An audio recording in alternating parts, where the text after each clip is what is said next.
Hello everyone, my name is Chandan Singh.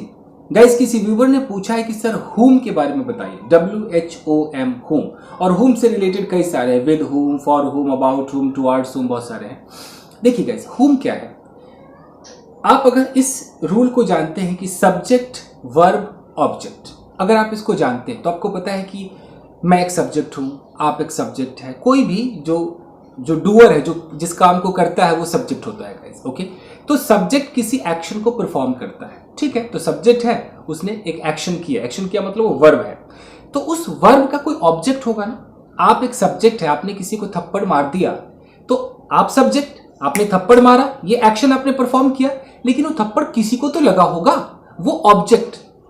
तो अगर आपने कुछ परफॉर्म किया और मुझे जानना है, मुझे आपसे उगलवाना है कि अच्छा तूने चाटा मारा, ऑब्जेक्ट कौन है जिसको तूने चाटा मारा। तो अगर ऑब्जेक्ट मेरे जहन में है, मुझे ऑब्जेक्ट उगलवाना है सामने वाले सब्जेक्ट से, तो मेरे मन से जो पहला वर्ड निकलेगा वो होम निकलेगा। WHOM होम, ये अंग्रेजों का हिसाब है। हिंदी मीडियम में आपको पता है कि हम रट लेते हैं होम मतलब किसको, किससे हम ऐसे रटते हैं। तो आप एक सब्जेक्ट है, आप कह रहे हैं कि आई स्लैप्ड हिम, मैंने उसको चाटा मारा। तो मैं पूछूंगा चाटा मारा किसको मारा भाई, whom did you slap, whom did you slap। तो मेरे मुंह से जो पहला शब्द निकला वो whom निकला। मैंने who क्यों नहीं बोला, मैंने why क्यों नहीं बोला, क्यों? क्योंकि मुझे ऑब्जेक्ट के बारे में जानना था। मैं ये तो सुन रहा हूं कि जो सब्जेक्ट है उसने एक एक्शन परफॉर्म किया, उसने किसी को थप्पड़ मारने का एक्शन किया, लेकिन उस एक्शन को रिसीव किसने किया, वो रिसिपिएंट कौन है। उस रिसिपिएंट का नाम उगलवाने के लिए मेरे मुंह से जो पहला वर्ड निकलेगा वो होम निकलना चाहिए। यही वो तरीका है दोस्तों।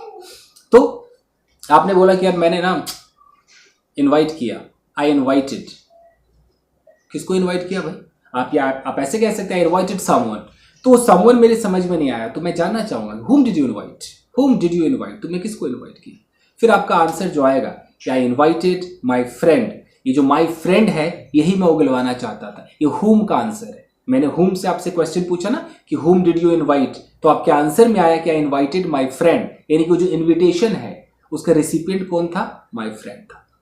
तो यहां तक तो आप whom समझ गए होंगे। अब whom के बाद आपको वैसा हेल्पिंग वर्ब लगाना है जो फीलिंग आपके अंदर है, जिस टेंस में आप बात करना चाहते हैं, जो आप टाइम दिखाना चाहते हैं। जैसे मैं सवाल करता हूं कि whom do you want to invite, तो whom do you want to invite का मतलब है कि आप किसको इनवाइट करना चाहते हैं, यानी कि आपके मन में एक चाहत है इनवाइट करने की। तो मुझे उगलवाना है उन लोगों के नाम जिसको अब तक आपने इनवाइट किया नहीं है बट आप करना चाहते हैं। मैं इसी को कह सकता हूं टेंस बदलकर whom did you invite last night। तो मैं डिड से ये दिखाने की कोशिश कर रहा हूं कि आपने किसी को इनवाइट किया था कल रात को, लेकिन वो बंदा कौन था वो मैं उगलवाना चाह रहा हूं। तो हेल्पिंग वर्ब बस ये बताते हैं कि एक्शन हुआ, कि होगा, कि हो रहा था, कि होता रहता है, यही बस दिखाते हैं। तो whom आप समझ गए। कोई भी हेल्पिंग वर्ब लगाइए। whom will you meet tomorrow, तुम कल किससे मिलोगे, तो फ्यूचर हो गया, हमने whom के बाद will लगा दिया। whom did you meet last night, कल रात तुम किससे मिले। whom does she want to meet, वो किससे मिलना चाहती है। इस तरीके से हम सेंटेंसेस बनाते हैं। तो whom एकदम क्लियर हो गया ऑब्जेक्ट को उगलवाने के लिए। अब है कि ये जो whom है यहां पर तो हम एक सवाल में यूज कर रहे थे। अब इसी whom को मैं दो टुकड़े जोड़ूंगा, यानी कि क्लॉज का काम कैसे करेगा, कि एक क्लॉज को दूसरे क्लॉज से कैसे जोड़ेगा। ध्यान दीजिएगा, अगर मैं कहता हूं कि मैं उस व्यक्ति को जानता हूं जिसको कल तुमने इनवाइट किया था। अब मुझे ये एक सेंटेंस बोलना है, तो यहां भी हम whom का इस्तेमाल करते हैं। मैं उस व्यक्ति को जानता हूं, आई नो दैट पर्सन, या आई नो द पर्सन। हम द लगा करके उसे एक स्पेशल बना सकते हैं कि आई नो द पर्सन। उसके बाद आई नो द पर्सन, ये मैंने बोल दिया, यानी कि मैं उस व्यक्ति को जानता हूं। लेकिन वो व्यक्ति कौन है जिसको तुमने इन्वाइट किया था, वो व्यक्ति जिसको तुमने इन्वाइट किया था।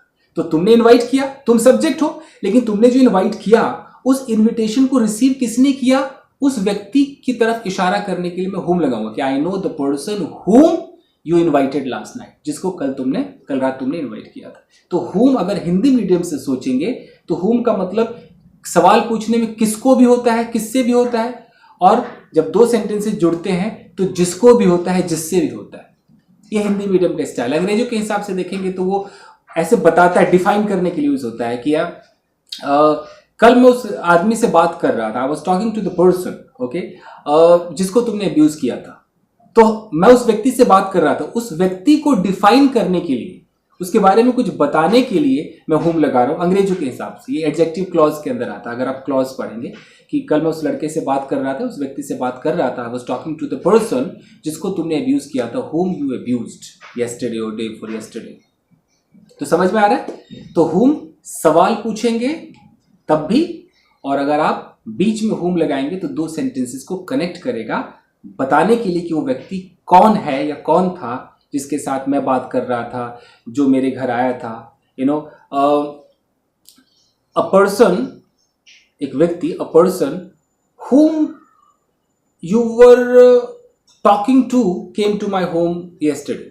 a person whom you were talking to, यानी कि वो व्यक्ति जिससे तुम बात कर रहे थे, came to my home yesterday, वो मेरे घर आया। तो आप समझ में आ रहा है कि whom हम कैसे जोड़ते हैं? तो दो क्लॉजेस को जोड़ने के लिए भी हम whom का इस्तेमाल करते हैं। तो हिंदी मीडियम से सोचेंगे तो जिस लड़की को तुमने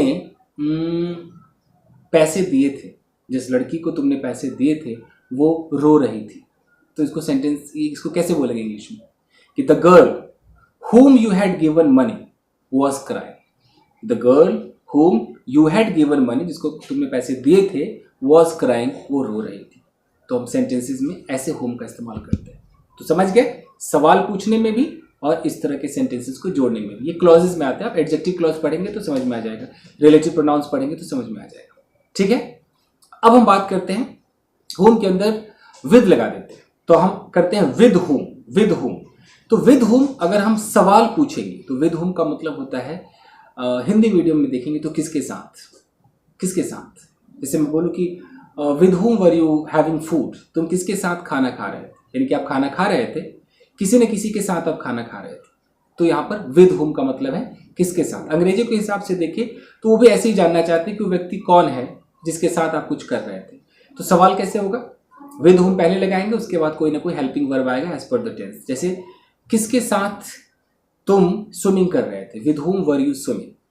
किसके साथ वो खेल रही थी, with whom was she playing, वो किसके साथ खेल रही थी। तो उसका आंसर आएगा, आंसर में उसी ऑब्जेक्ट का जिक्र होगा कि she was playing with her brother, वो अपने भाई के साथ खेल रही थी। तो ये विद लगाने से सिर्फ पता चलता है कि अच्छा वो इस व्यक्ति के साथ, जो ऑब्जेक्ट है उसके साथ ये भी कुछ ना कुछ वही कर रही थी जो ऑब्जेक्ट कर रहा था, बस ये दिखता है। जैसे कि बिना विद वाले में क्या था कि सामने वाले ने किसी को इन्वाइट किया तो उसको रिसीव किसने किया, उसका जिक्र होता था। जैसे कि whom did you invite, I invited Ramesh.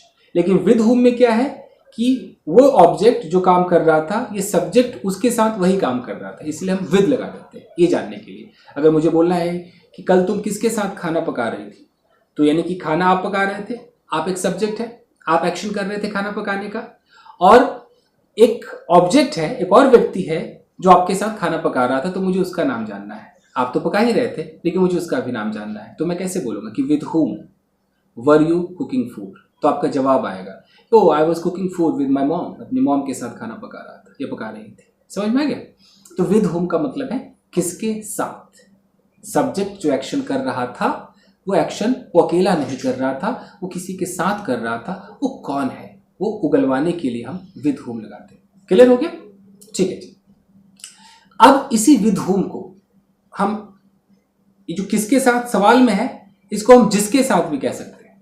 जैसे कि जिसके साथ तुम स्विमिंग कर रहे थे वो मेरा दोस्त है। अब हम कैसे बोलेंगे कि the person with whom you were swimming, the person with whom you were swimming is my friend, वो मेरा दोस्त है। तो आप कुछ समझ पा रहे हैं? विद whom सवाल पूछने के लिए भी आ रहा है और विद whom दो क्लॉजेस को जोड़ने के लिए भी आ रहा है।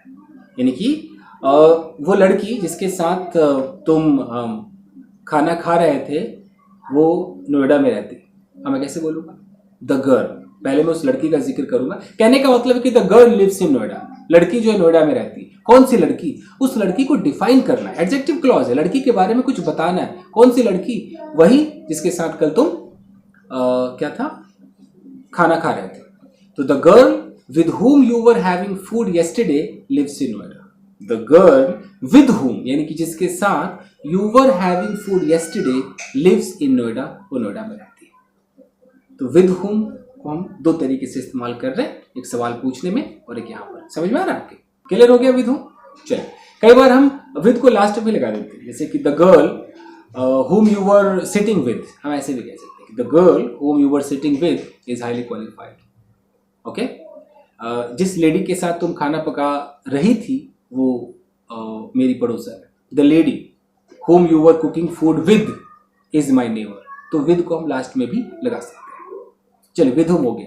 अब हम बात करते हैं, for लगा देते हैं, इसी whom में for लगाते हैं। अब बोर तो नहीं हो रहा है, थोड़ा सा लंबा तो हो ही जाएगा ये। for whom क्या होता है? फॉर हुम का मतलब है किसके लिए।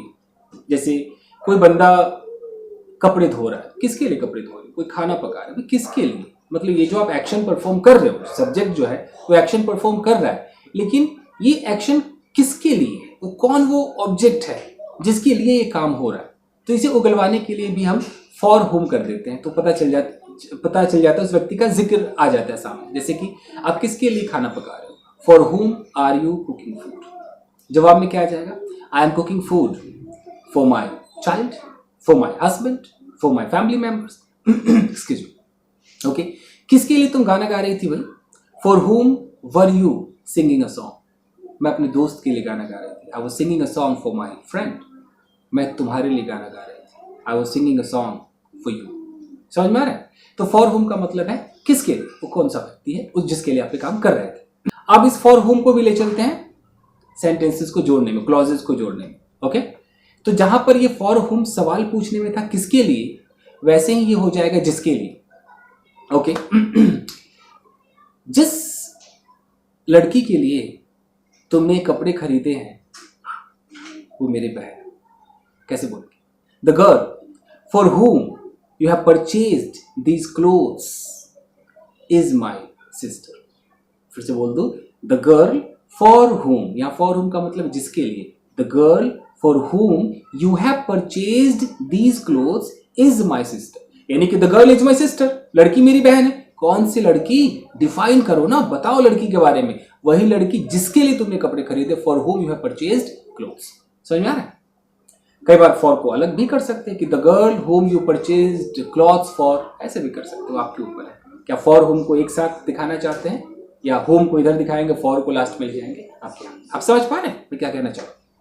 ओके, जिसके लिए तुम रो रही हो ना, वो किसी और के साथ घूम रहा है। कैसे बोलना है कि द पर्सन या the boy for whom you are crying is hanging out with someone else.